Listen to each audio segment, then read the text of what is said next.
Bob Herbert's op-ed.tv is made possible in part by the CUNY TV Foundation with the support of Ann Ulnick.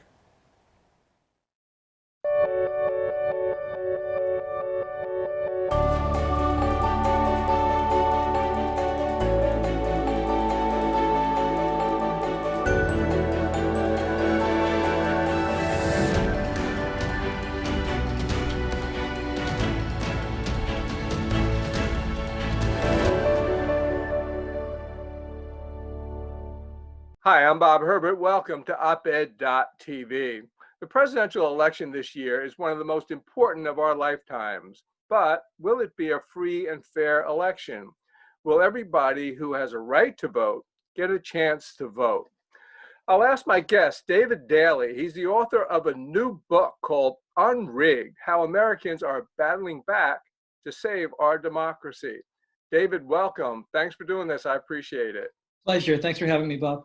So, David, we're going to talk about your book in a moment. But before that, you have an article that has the provocative and very scary headline, "This is how Trump steals this election." What were you talking about? What's going on?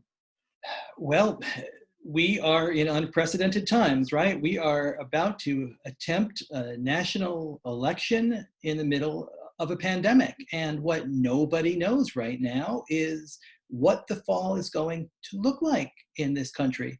What we do know is it's going to be extraordinarily difficult to have in-person voting as usual.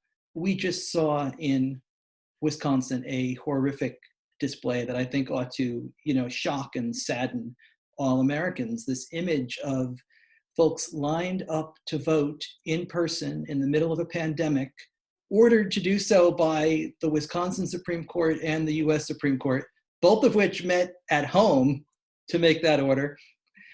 In the city of Milwaukee, 5 of 180 precincts were able to open. We need to learn some lessons from what happened in Wisconsin. We are 180 days out from this election. There's a lot of work that has to be done, or else there's going to be a lot of Americans who worry that showing up to vote is going to put their life and their loved ones' lives in danger.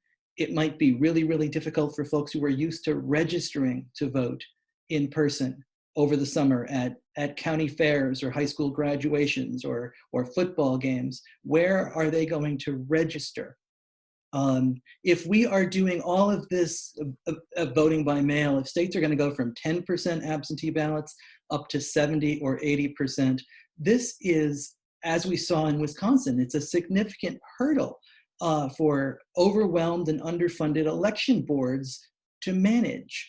They have to print all of these ballots. They have to mail them out. They have to decide whether folks need to first request an absentee ballot and then get one, which adds another step and layer into this entire process. We have to be sure that the Postal Service is strong and still operating. There's so much going on. We know that the president cannot move the date of the election by himself. But how do we know that? Explain to viewers how we know that he can't move the date of the election. Well, Congress has authority over that. It is a federal statute and has been that way for a long time. Election day is the Tuesday after the first Monday in November. The president can't do anything about that. We're going to hold a vote. The question is what kind of vote and whether it will be free and fair and secure and safe. And you were mentioning the Postal Service. If we do get to vote by mail, and we're going to talk a little bit more about that pretty soon. But Trump, among many other things, has expressed hostility toward the Postal Service. Do you have a sense of what that's about? Boy, I imagine conservatives have had trouble with the post office for a long time, right? I mean, back in the George Bush era, they attempted to saddle the post office with all of its pension obligations for the next 30 years. They had to keep in reserves a requirement that no other company or government entity faces. And I imagine back then it was probably more about trying to please their their donors at FedEx or UPS or what have you. And right now, right, Trump is at war with Jeff Bezos of Amazon. Right. So perhaps his war on the Postal Service is in many ways trying to raise prices to make Amazon pay more. Who knows? And of course, there's a lot of thinking out there that if we do go more heavily toward vote by mail, it's to Trump and the Republicans' advantage if that becomes more difficult than it even needs to be. Yeah, I think that's right. What we have to do is try to make voting easier and Right. to remove all of these artificial barriers. This is not out of any sense of partisan purpose. Every study out there over years has shown that there is no partisan advantage to vote by mail. It's going to be just as hard for senior citizens in Florida to vote as it is for Democrats in New York. The poll workers who are often at the polls, who make our democracy work on election day, they tend to be elderly volunteers. They are not people who necessarily want to be out there doing this job that day. Right. This is about health and safety. It's about a free and fair election. It's not about gaining partisan advantage, but it's a heavy lift. It's not easy to ramp up and do a vote by mail election. There's a lot that we have to be thinking about. There's a lot of public education that has to be done. It costs money, and that money has to be allocated and spent. And I worry right now that we are running out of time. I also worry that part of the political strategy of the right here is to delay and slow it down in some states. Right. And if that happens, we just saw in Wisconsin and then in Ohio before that, governors in court the day before an election trying to hit the pause button. I don't think we want to face the same kind of situation in this country in 50 states That we faced in Wisconsin.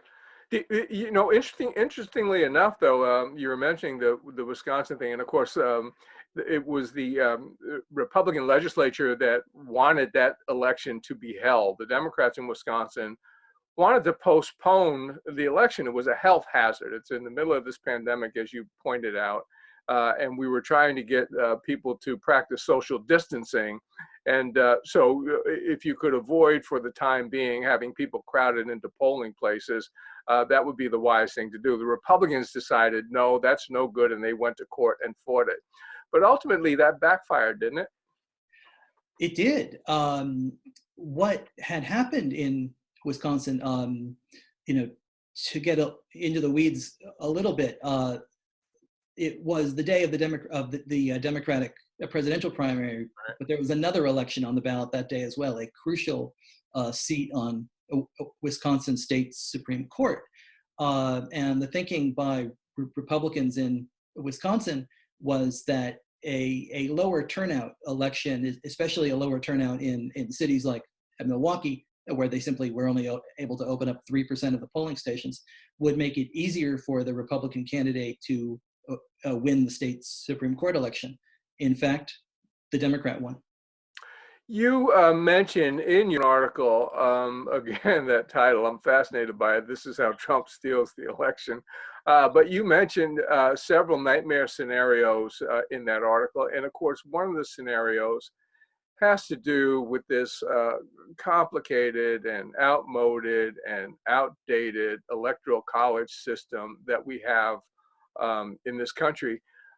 What is your nightmare scenario related to the Electoral College? This is the nuclear nightmare scenario, but I think we have to be talking about it.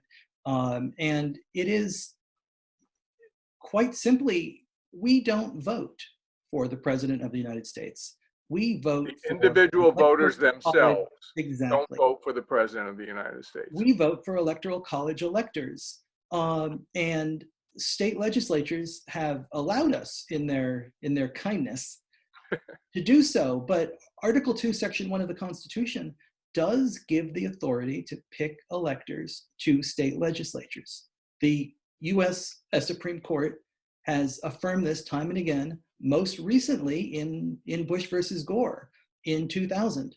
when the disputed election in Florida was continuing towards the deadline for the Electoral College to meet and officially choose the president, Florida's legislature said, we're going to go ahead and appoint electors. And that the Supreme Court said they would have been well within their rights. So what I would posit are some situations like this. Let's say that the virus comes back in the fall, and let's say that it is really hard to do in-person voting in the panhandle of Florida. And let's say Republicans decide that the election has not been fair because the GOP areas in the state were not able to vote, and perhaps Biden wins the popular vote in Florida, but it ends up in court. Right. And it is slowed down. And then Republican electors say, well, we have the authority and responsibility to appoint electors, and we're going to push our own slate forward. This could happen in Wisconsin. It could happen in Pennsylvania. It could happen in Arizona. There are all of these sort of gerrymandered state legislatures that Republicans control, and they could, if they desire, find a way to attempt to appoint electors. Now, there's, to get a little more technical on it, it's unclear whether a governor would also have to be involved. Whether Right. So it gets complicated. You could have a Republican-controlled legislature with a Democratic governor. If the governor's involved, presumably the governor could veto or take whatever steps. And then it ends up with the Supreme Court, perhaps, where we have seen right. what John Roberts' definition of legislature is. John Roberts' definition of legislature is not the legislative process that includes the governor. It is just the legislature. It is the original meaning of the word. This was the 2015 case from Arizona involving the Independent Redistricting Commission. Roberts was on the losing side of that argument, but the court has changed since 2015. You brought up John Roberts as if you were anticipating my next question. You have written about the Chief Justice, that John Roberts has done significant, perhaps permanent damage to the health of our democracy. Now, what we've been talking about, of course, is the combination of voter suppression and extreme gerrymandering, primarily by Republicans over the past several years, including the crucial Supreme Court decision. So talk about John Roberts' role and why you think that what he's done has been so egregious. Yeah, I would say, time and again, whether this is closing the federal courts to partisan gerrymandering claims or gutting the heart of the key enforcement mechanisms of the Voting Rights Act in Shelby County versus Holder, now forcing citizens to risk their lives and vote during a pandemic. In the Ohio case, Husted versus A. Philip Randolph Institute, that made it possible for states to conduct egregious purges of voting rolls. The Supreme Court has time and again sided against voting rights and in favor of efforts that make it harder for citizens to make their voice count and their voice heard. I mean, Roberts likes to talk about he's an umpire. He's simply calling balls and strikes, but he's always calling balls and strikes differently for different sides. These are partisan balls and strikes. Whenever the collective weight of a decade of these 5-4 party line court decisions on voting rights, has been to warp our democracy in really dangerous ways and to push political power towards the right. There's a political project underway, right? We have a political party in this country that has decided that instead of trying to talk to all Americans, that they are going to double down on an older, aging white base of the party. Right. And they're able to get away with this in part thanks to the geography of the nation and the way that the Senate is set up. And then they're able to do it with extreme partisan gerrymandering. And by having, Federalist Society appointees on the bench who are willing to uphold all of these egregious assaults on our democracy. Why do you think, and now I want to step back and see if we can take, or see if you can take a wider picture of what's been going on for the past several years, because we've been looking at it for a long time now. We have a country of over 300 million people, and it's supposed to be a republic. It's supposed to be a form of democracy in which voters have the final say on policy and what goes on in the country. If you really hold democratic values, you would want as many people as possible to participate, which means as many people as possible to vote. And yet what we have is this incredible breakdown. We have one side, which for the most part is trying very hard, sometimes desperately, to get as many people to vote as possible, to make it easier to vote in the US. And then the other side, who is doing everything imaginable, they've been very creative to get as few people as possible to vote, to prevent people from exercising their right to vote. Why do we have this breakdown? And why is it that the opponents of democracy have seemed to have been prevailing? When your political strategy is based on making it harder for the other side to vote, it's time to take a good hard look at what you believe in as a party.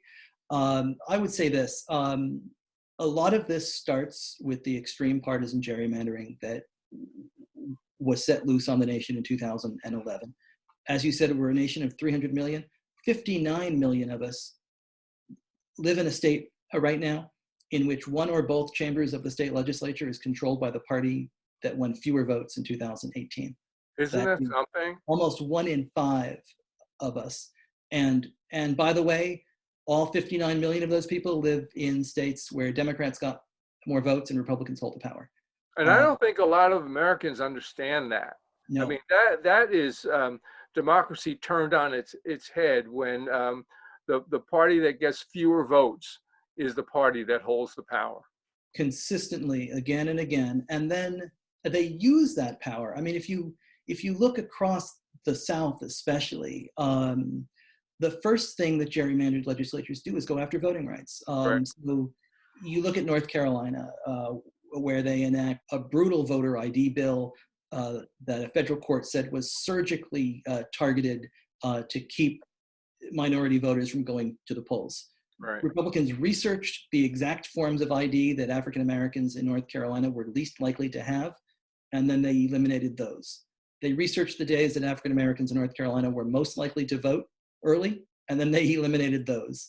If you look in Georgia, the cross-check policies of then Secretary of State, now Governor Brian Kemp, and the way that those knocked tens of thousands of Democratic voters and voters of color off of voting rolls. You look at precinct closures and voter roll purges and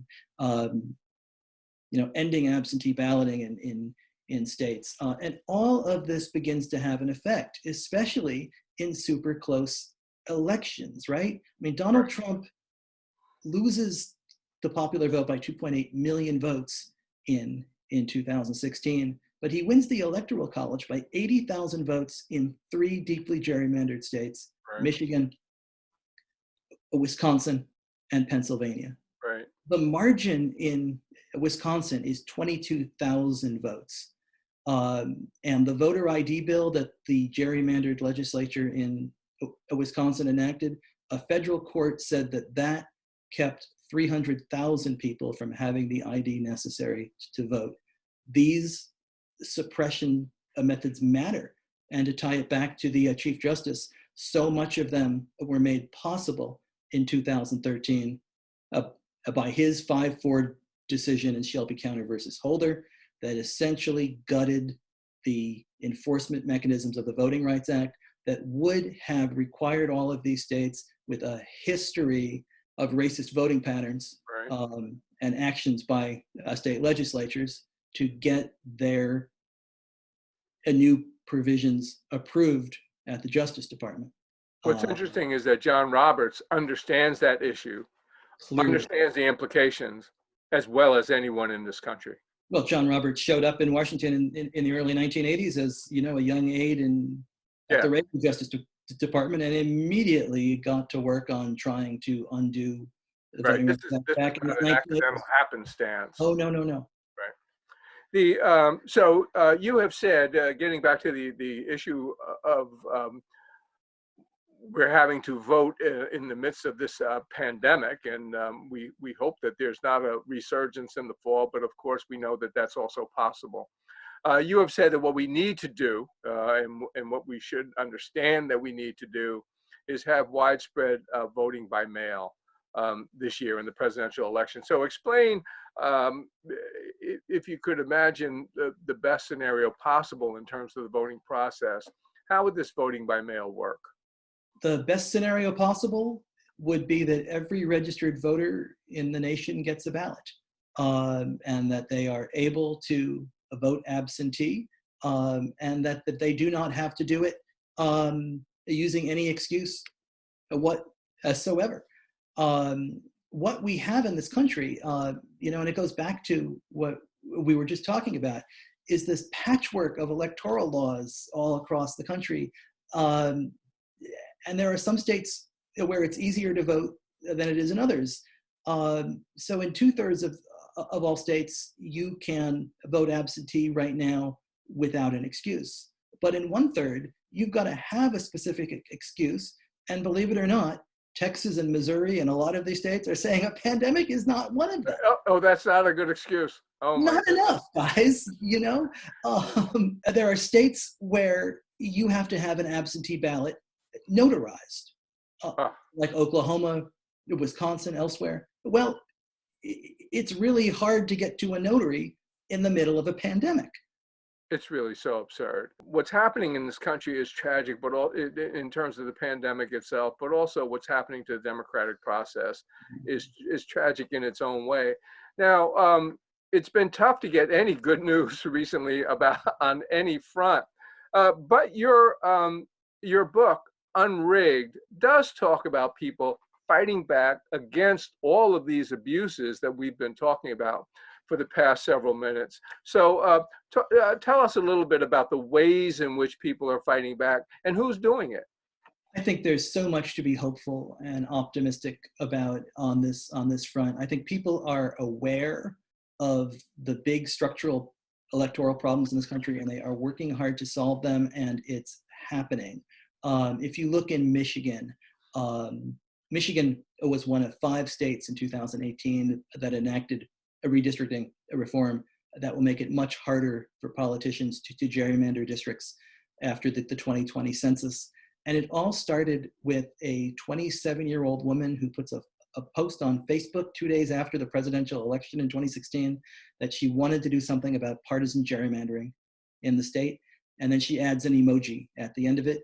It builds this amazing coalition of hundreds of thousands of people across Michigan who signed petitions and got this on the ballot, and they won with more than 60% of the vote. You had the amazing case in Florida of Desmond Meade and the fight to restore voting rights to 1.4 million former felons in the state who had lost their right to vote permanently because of a conviction, oftentimes a really minor conviction, would cost people their right to vote forever. Florida restored those rights. 64% of people in the state have voted for that. So there are some good things Absolutely. Going on. And there is, even in these dark times, some reason for optimism. We're going to have to stop it there. My guest has been David Daley, and his new book, which is an important book, and also a book that can give you a little bit of a jolt of optimism. It's called Unrigged: How Americans Are Battling Back to save democracy. David, thank you. Thank you, Bob. I really appreciate it. Dr. King talked about the moral arc of the universe being long but bending towards justice, and I think all of us have got to get our hands on that arc and pull. I'm with you on that. To our viewers, that's all for now. Thank you very much for watching, and we'll see you next time.